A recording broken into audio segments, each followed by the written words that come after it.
As I look at the photos I took of Rimrock Ranch in 1973, it's hard to imagine what the attraction was for me. I know I liked the views. I imagined the walls being able to speak to adventure, drama, and daring. Perhaps it was the challenge of bringing the house back to its former glory. Also, since my husband obviously liked the property when he saw it 10 years earlier, and wondered then what woman would want to live in such isolation, I probably had the romantic notion that I was just that woman, and side by side we would make it our home. So, with my nod of approval, we purchased the property and our mission began. We soon learned from the locals that the ranch had some colorful history, from dudes to mobsters. My own research challenged some of the more exciting lore.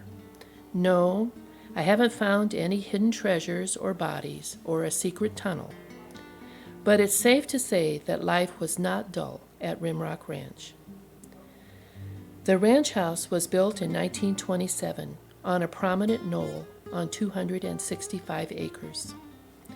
The owners included a singing cowboy, Romaine Loudermilk, who married a local gal, Virginia Finney, and Russell Borden, a millionaire from New York City who was a pilot. The ranch was touted as a Western ranch resort, and, as if to prove the point, each of the 14 bedrooms had a private bath. Quite the luxury for the times. Early reports of the house even used the term palatial. Persons of wealth and social prominence enjoyed hunting, fishing, horseback riding, swimming, going to local dances, and day trips to historical sites.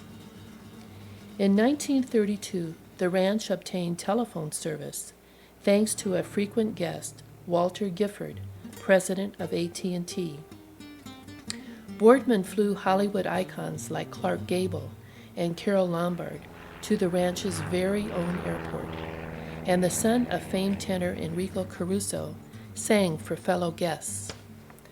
The ranch was eventually sold to the Edens, a well-known dude ranching family from Wyoming, who added the 2 rock guest houses. The dude enthusiasm continued for several decades. Then entered the mobsters. In the mid-60s, Joe, Sam, and Charles English from Chicago bought the ranch with suspect intentions of restoring it. Within a few years, however, the FBI raided the house and uncovered the ranch as a base for illegal jukebox operations and as a winter hideaway for syndicate mobsters. Because the property was left vacant for several years before becoming part of the Montezuma Estates development, the ranch became victim to serious vandalism.